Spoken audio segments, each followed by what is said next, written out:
Hi guys, good evening there in the Philippines. At dinayo nga namin itong sapa na to, ilog. Kami ay dumaan pa doon.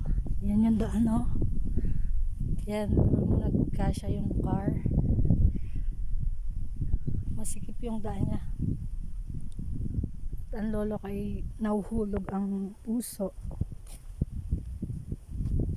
Kasi hindi siya sanay na ganun yung dinadaanan. Ang ganda dito guys. Amazing. Walang nangunguha dito ng isda. Sigurado ang dami dito ng tilapia.